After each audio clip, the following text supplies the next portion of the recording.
ওই জায়গায় বললাম চোর ভিড়ে ঢুকে বলছে চোদ্দর চোদ্দর চোদ্দার। যারা আন্দোলন করছে বিগত দিন তাদেরকে দেখা গেছে যারা ওয়াকফ ঝেড়ে খায় তাদের মুখে মুখ দিয়ে গুজুর গুজুর করেছে। আমার একটু ভাষা খারাপ ভাই, কারণ আমার ছেলে শুকিয়ে আছে, তো আমার ছেলে তো খেতে পাই না, আমি তো গার্জেন, আমার বাচ্চা শিক্ষা পাই না, আমার বাচ্চা গরিব, আমার বাচ্চা কলকাতায় হোস্টেল পাচ্ছে না, পড়তে পারছে না, অথচ কলকাতায় 33 খানা এতিমখানাকে দখল করে রেখেছে শাসক। 33 খানা এতিমখানা রয়েছে কলকাতায়, ভিআইপি জায়গা রয়েছে, ওই জায়গাগুলোতে সব বিভিন্ন প্রমোটিং হয়ে যাচ্ছে, কোটি কোটি টাকা লেনদেন হচ্ছে রাজ ক্ষমতার জোরে। এমনি বলিনি যে রাজ ক্ষমতা দরকার, এমনি বলিনি রাজ ক্ষমতা দরকার। আরে আব্বাস সিদ্দিকী আসবে না, ওই নওশাদকে দিয়েছে, ওটাই থাকবে তোদের সাথে। আমি আমার যেটা করছি করব, কিন্তু তোমাদেরকে ভাবাচ্ছি, তোমরা ভাবো, তোমরা ভাবো। আজকে বিধানসভায় এতগুলো তো মুসলিম এমএলএ রয়েছে, এমপি রয়েছে, এই গত কদিনে, এই গত পরশু দিনে আলোচনা হয়েছে, কারো মুখে কথা নেই। তোমাদের নওশাদ, তোমাদের ভাঙড়বাসী, তোমাদের নওশাদ, তোমরা গর্ব করো, তোমাদের নওশাদ। তোমাদের এই ভাঙড়ে পাওয়ার গ্রিগেড যখন তৈরি হয় 3 বিঘে ওয়াকফ জায়গা ঝেড়ে নিয়েছে। আমি বলে যাচ্ছি, মিলিয়ে নাও, 3 বিঘে ওয়াকফের জায়গা পাওয়ার গ্রিডের নামে নিয়েছে। পাওয়ার গ্রিডের প্রয়োজন আছে না নাই ভাঙড়বাসী জানে, ও বিষয় যাচ্ছি না, আরো জায়গা আছে তো, কিন্তু ওয়াকফ নিবি কেন? আজকে রাজ্য সরকারকেও এখান থেকে বলি, রাজ্য সরকারকে এখান থেকে বলি, আপনাকে 35 বা 36টা এমপি দিয়েছে। আমার সরল প্রাণ ভাইয়েরা, আমার সরল প্রাণ ভাইয়েরা ভালোবেসে দিয়েছে, ঠিক আছে, আপনাকে বিশ্বাস করেছে, এই বিশ্বাসের ন্যূনতম হকটা আদায় করুন। যদি আপনি বিশ্বাসের উপযুক্ত না হন, আগামী দিন আপনারও বামফ্রন্টের মতো অবস্থা হবে, সেটা পরের বিষয়, কিন্তু বিশ্বাসের উপযুক্ত হন। এই ভারতবর্ষে, এই বাংলায় 35 বা 36 না কটা 34টা এমপি দিয়েছে, 34টা। মনে রাখবেন, বিল অকবার নিলে হবে না।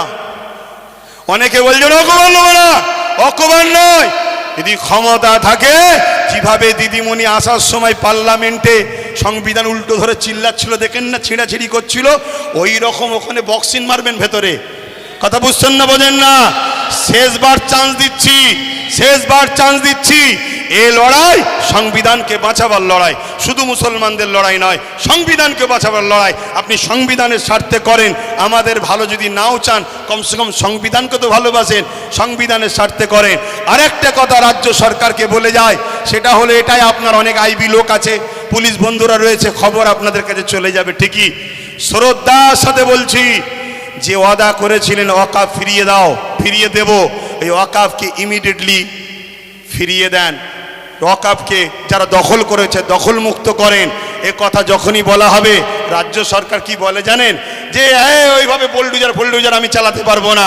কিন্তু আমরা দেখেছি এই রাজ্য সরকার গরিব হকারদের করে বুলডোজার চালিয়ে ভেঙেছে। দেখেছেন না, দেখেন না?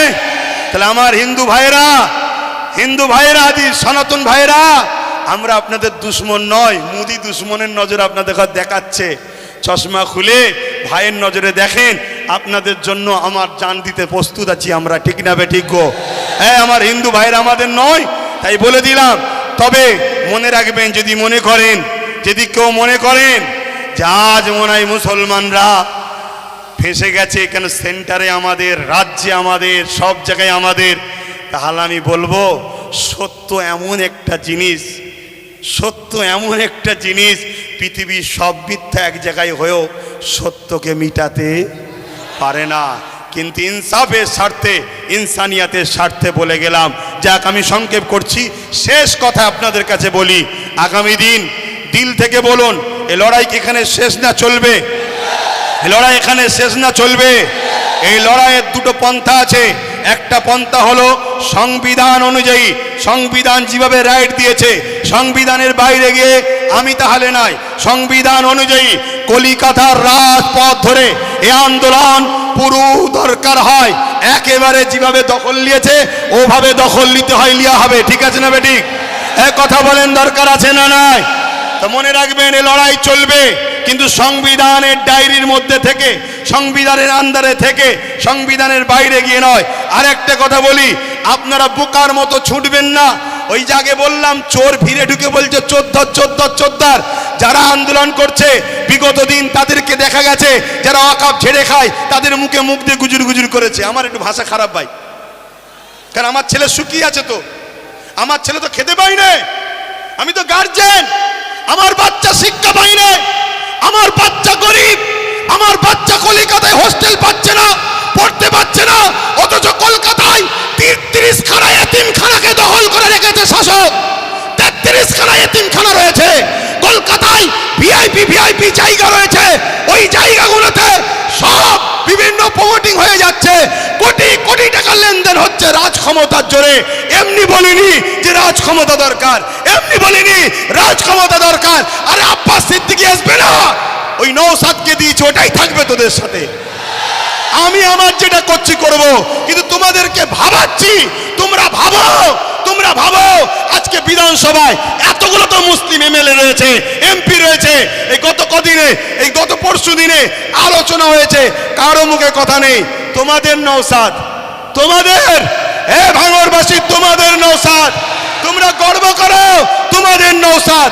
তোমাদের এই ভাঙড়ে পাওয়ার গ্রিগেড যখন তৈরি হয় 3 বিঘে ওয়াকাফ জায়গা ঝেড়ে নিয়েছে।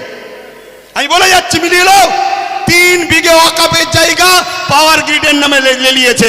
পাওয়ার গ্রিডের প্রয়োজন আছে না নাই ভাঙড়বাসী জানে, ও বিষয় যাচ্ছি না, আরো জায়গা আছে তো, কিন্তু ওয়াকাফ নিবি কেন? কথা বুঝে আসছে?